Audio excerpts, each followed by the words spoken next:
So, ladies and gentlemen, Dasho Kinley Dorji, we're very privileged to have him here with us.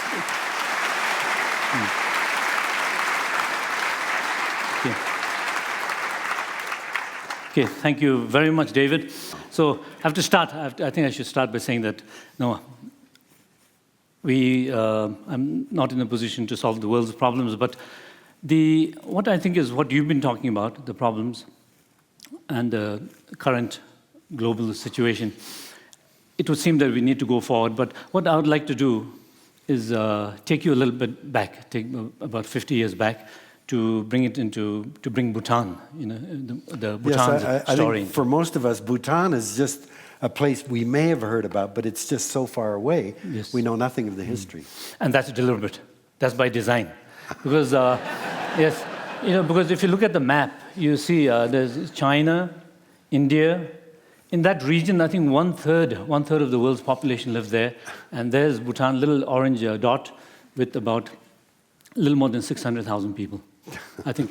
And that's important because what it did to Bhutan was, we had this very strong sense of vulnerability, survival. And Bhutan deliberately, by policy strategy, decided to hide in the mountains. And that's why people know very little about Bhutan. And also that's why Bhutan developed this image of being the last Shangri-La and the hidden kingdom, this kind of mystic image, which served Bhutan well in many ways. But then over the years, we literally hid for centuries. Then over the years, with the world changing, what we found out was that after the two world wars, the humanity decided that we needed to develop, and that was the term. The United Nations were formed in the mid-40s, and this so-called development process began. And in 1961 specifically, Bhutan thought, okay, we also cannot be left out completely. We've done well so far. We need to open up. So we literally opened our doors to the world very cautiously and looked around. And what we saw was this so-called development process, which the world had gone through.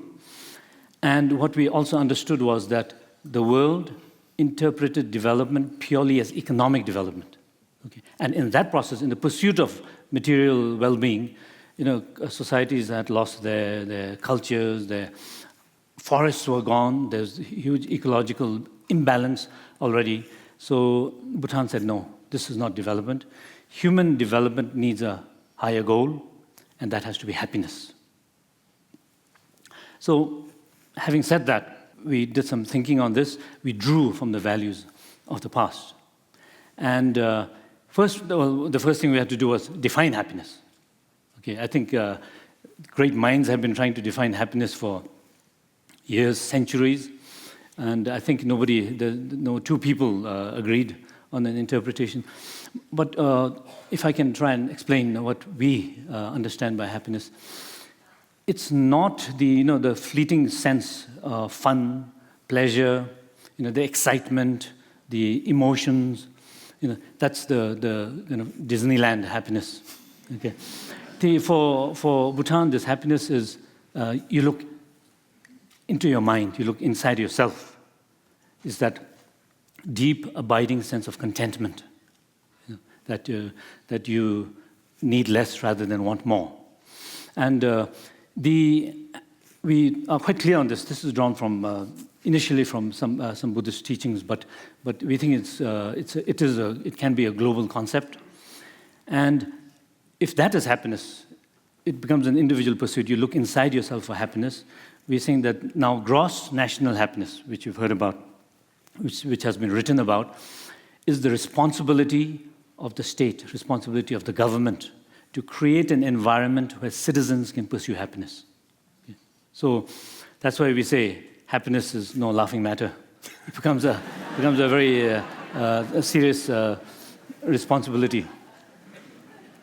So then what we've done in Bhutan is that we, accepting that there's no external source of happiness, we've thought about happiness at a number of different levels. Now, it's there is the intuitive expression of happiness. For example, interdependence of beings, that all beings must live together. And in one of the experiments, what we actually did was that, one example of this is that in this development context, when we decided we had to open up, we had to develop. One of the experiments was in one of the valleys.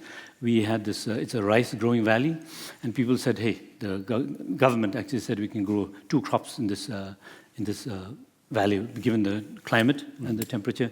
And they tried, and there were 2 crops instead of that year. People had twice as much rice. Okay. The next year when the government came to this valley, nobody was doing the second crop. And they said, hey, what happened? We doubled your income. They said, no, but we lost our free time. We didn't have time to bathe in the sunbathing. It's important in the winter, and the festivals and the celebrations in the winter. Yeah. So that was one. We look at gross national happiness as basically a government responsibility. In terms of the philosophy itself, G&H becomes a serious government responsibility. There are 3 levels of gross national happiness. One is the intuitive level, which the farmers have within them, people have in them. The intellectual, which is clarifying the philosophy. The 4th, the international discourse, which has now picked up, become a learning process. And I think there's much to learn. This basically, what has happened, I think, is opened up a very big conversation. Before we go on, could I ask you, who was the driving force behind the idea of happiness as a goal in the first place? Was it politicians? I mean, who was it? Yes. Bhutan is a monarchy. And it actually it came to us also all of a sudden, when the king of Bhutan had attended an international summit. On his way back to Bhutan, he was interviewed by some journalists in India. And they asked the king, what is Bhutan's GDP? We know nothing about you, our neighbor. We know nothing about you. What is the GDP? And he said, we're not interested in GDP. We're interested in G&H, gross national happiness. So just spontaneously came out? Yes. Wow. Yes. So it's like right. That's amazing. Now, basically, what has also happened now, so I'll go to the responsibility. In terms of the United Nations, Bhutan proposed the happiness as a resolution in April, and the UN has declared March 20th as the International Day of Happiness now.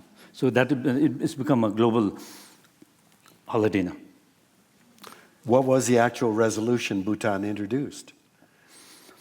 That happiness as a development goal. So we changed the definition of development. Yes. What was the response of the countries at the time of the introduction, the resolution? I think what's happened is now it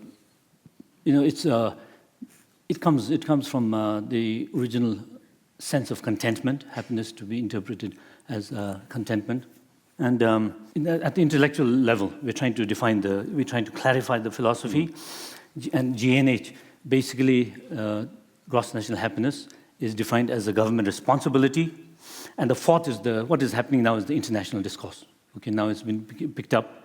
There's been excitement over there. They said, hey, I think this is it. This is the answer. This is the answer to humanity's problems, many of humanity's problems. And it's a process of learning to learn. And now, as a small country that has come up with a big vision, the responsibility has been placed. I think Bhutan has taken on the responsibility to make it work.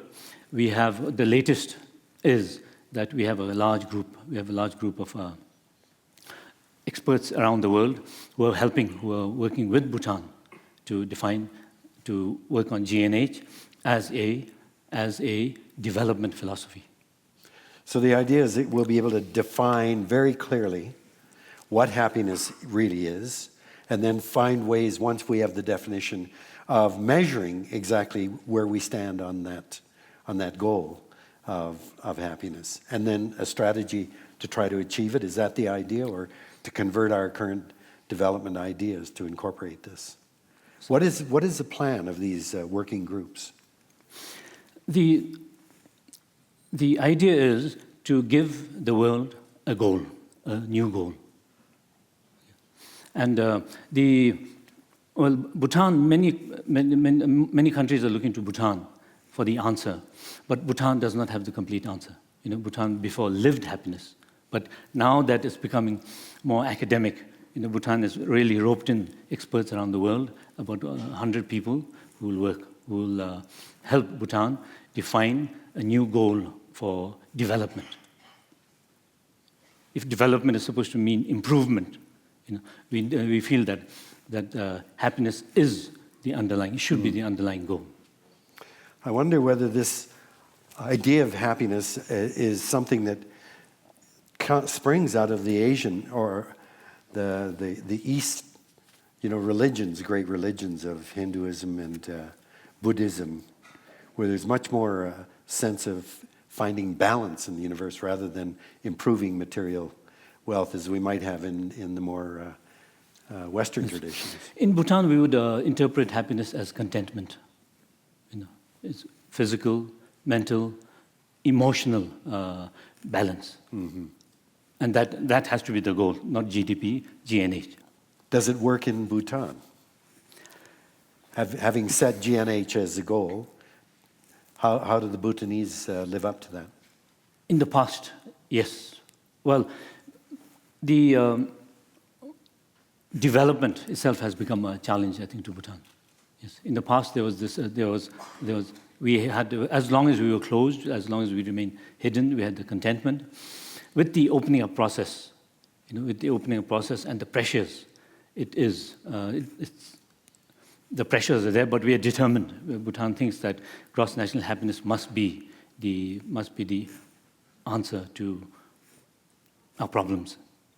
Of course, in North America, what is driving the enormous consumption is advertising. 70% of the North American economy depends on consumption.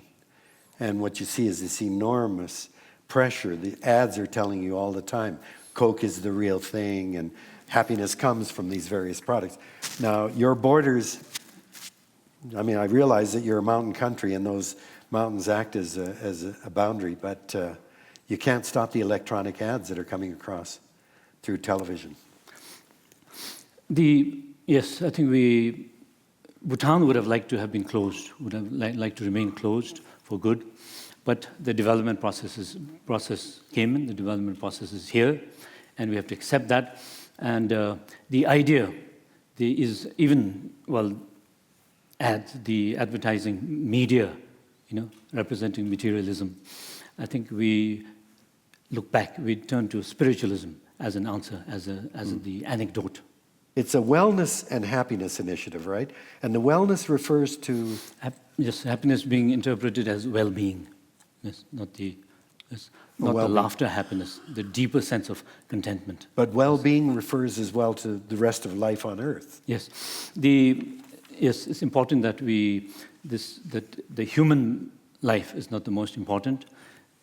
All life forms are interdependent, and for Bhutan, it's the Earth itself. All life forms, meaning plants, animals, all are equally important, and this comes from the teachings of Buddhism. I think one of the pressures on Bhutan is that more than Bhutan, bringing happiness out, is the world that has kind of demanded happiness, is drawing on Bhutan. Intellectually, we're talking about clarifying happiness, defining happiness as contentment, the deeper sense of contentment. The gross national happiness is for the government a responsibility. And the international discourse is the learning process. My question is, how can we help that to happen as individuals? How can we in Canada, in Banff, in Alberta, help that idea to spread from Bhutan so that maybe someday it encompasses us as well? I think something we need to be very careful about is that Bhutan, do not give the message is not that we have achieved happiness, that we are pursuing happiness, and that as a collective effort, even as we get this serious responsibility at the United Nations, we keep looking inwards, and we feel that we have to take it a step at a time. Can you share with us some of the actions or responsibilities that the government is taking on to help Bhutan meet its goals? I think the most important step Bhutan is taking now is the initiative at the United Nations. With the group of experts, with the philosophers and scientists, with faith leaders, with a large group of people, that Bhutan the idea is that this group will draft the first proposal by next year and be refined in 2 years' time. And interpreting happiness basically as human contentment. So Bhutan is in the process of converting to democracy, correct? Is that the case? Bhutan is becoming a democracy, isn't it? Bhutan has become a democracy. Fantastic. Yes. Bhutan is a monarchy, an absolute monarchy.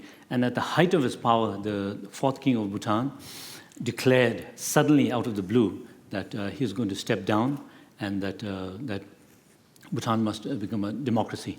And that really shocked the people. And we immediately went to the king and said, why? And why, when you are at the height of your power, when we love you, when we have so much respect for you?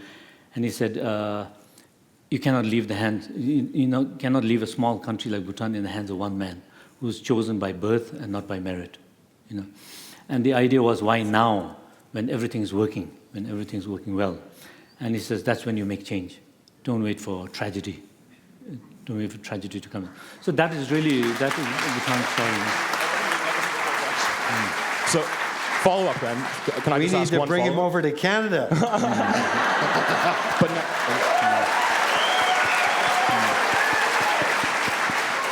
just a quick follow-up then. How do we then trust individuals to pursue the right kind of happiness? Because of course, no one's pursuing misery, I think. No one wakes up in the morning saying, today I want to be as unhappy as possible. Our capital leaders don't say we want to be unhappy as a nation. So how do we go about making sure that as nations and as individuals, we're pursuing true happiness in a democracy? In the first step, I think we interpret happiness as contentment, and the belief is that that lies within the self. There's no external source, and that you have to look inside yourself for happiness. It doesn't mean you leave everyone else out. It doesn't mean you exclude the rest of society, because the personal relationships are also important, and that this sense of contentment, you cannot be happy on your own. You cannot be happy if your neighbors are unhappy. So the whole idea is to really understand the person, understand yourself. Hey, how's it going, guys? I guess my question kind of revolves around, and I don't know whether everybody would agree with me, but I get the feeling that we're living in an era of entitlement at this point in time. And I'm just kind of curious how you mean to educate people so that they understand that the pursuit of happiness isn't misinterpreted as the right to happiness, so that they don't feel that they're entitled to happiness and that something, well, maybe they are entitled to happiness. Maybe that's something that you can address as well. But maybe they don't feel, or maybe some people feel as though, happiness should be brought to them, and that they might not have, or they don't have to put any sweat equity into pursuing their own happiness.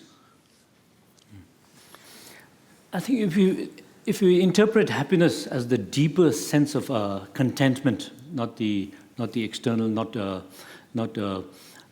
physical, but the deep sense of contentment, that becomes an individual pursuit. Kinley, can I just interject and ask a quick question? Are there certain, like I think part of the struggle we're having tonight is this is such an abstract concept. And are there sort of parameters in the definition of happiness beyond contentment that have been put on in terms of your goals?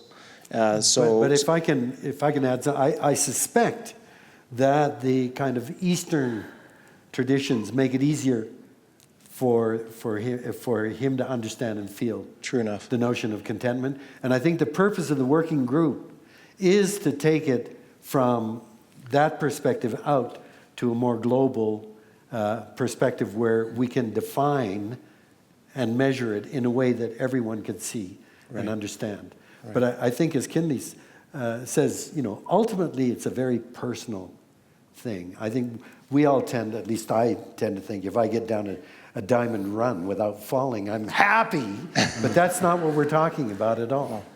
It's something far deeper and profound, and that's a very personal thing. Okay, we have another mic is just up here. Yeah, go ahead, please. You mentioned there are 4 working groups that the UN has formed. Can you tell us what their assignments are? Can you?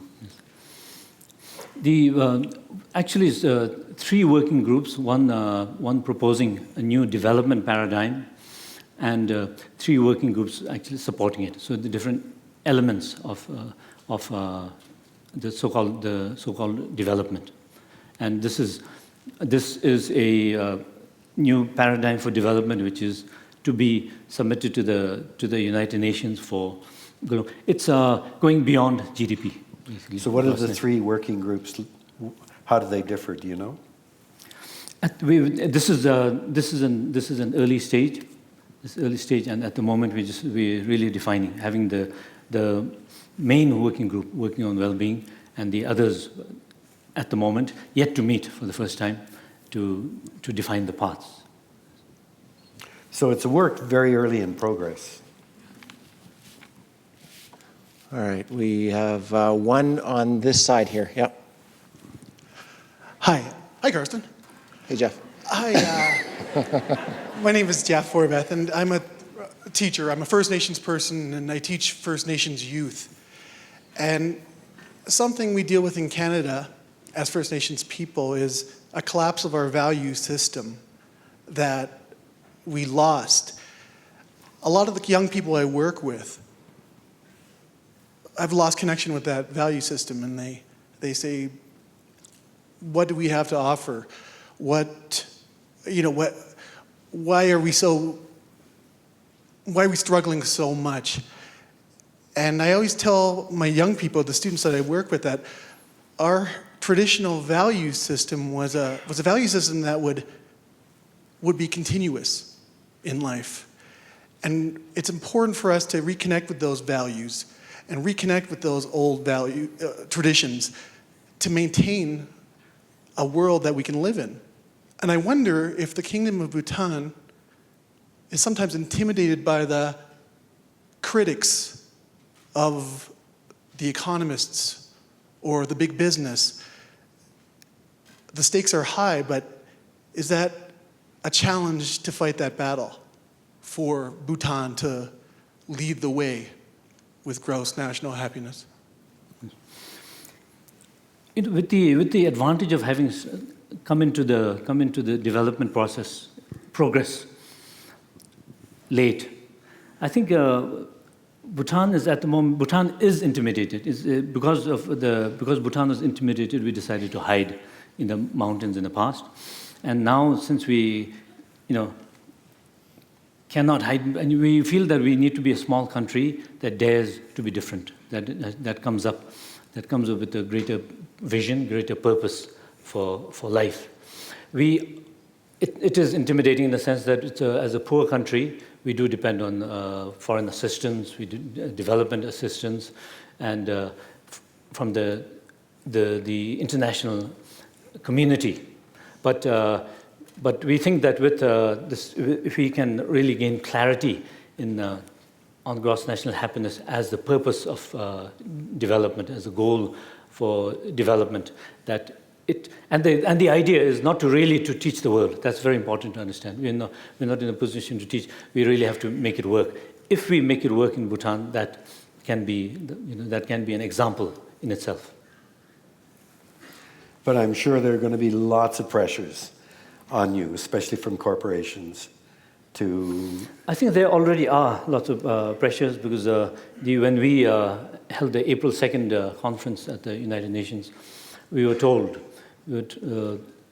basically we were told that, okay, it's catching on, this idea is getting quite popular, that it's not going to go too far, but the real powers will say, okay, we'll go along with this, but we'll, to relieve the pressure, relieve the tension, then we go back to GDP. My question is, in Bhutan, do villagers in Bhutan, do the local people in Bhutan, have they bought in to this idea? Do they want to begin with that ground swell and then move it upstream to meet the top-down approach as well? In my understanding, the rural population of Bhutan live gross national happiness in their contentment. They cannot give a lecture on gross national happiness. And in fact, that was one of the criticism from some of the media that here in Bhutan, we visit Bhutan, there are few people who can talk eloquently on happiness. Not me tonight, but I talked to my taxi driver and I talked to the farmer next. I met a farmer in this valley, and they knew nothing about gross national happiness. But he's saying they're not meant to give lectures on gross national happiness. For the government, it becomes a responsibility. It becomes a responsibility, and that's what to achieve this responsibility, what the government has done is identified 4 pillars of happiness. That's preserving your culture, preserving the environment, good governance, and socio-economic development, the last one being the closest to the traditional interpretation. And then these 4 pillars have been expanded into 9 domains. So we're talking about cultural community vitality. We're talking about time use. How does an average person spend the time? Spend the day. We have an academic institution which has done studies on this, a rough survey on how people spend their time. And then the fourth element is this the global dialogue. That once we started talking about happiness, the whole the idea has caught on, and the pressure back on Bhutan. So, okay, you want to talk about happiness, how are you going to make it work? And that's why the concept of gross national happiness was developed with this under the pressure of discussion and dialogue and openness.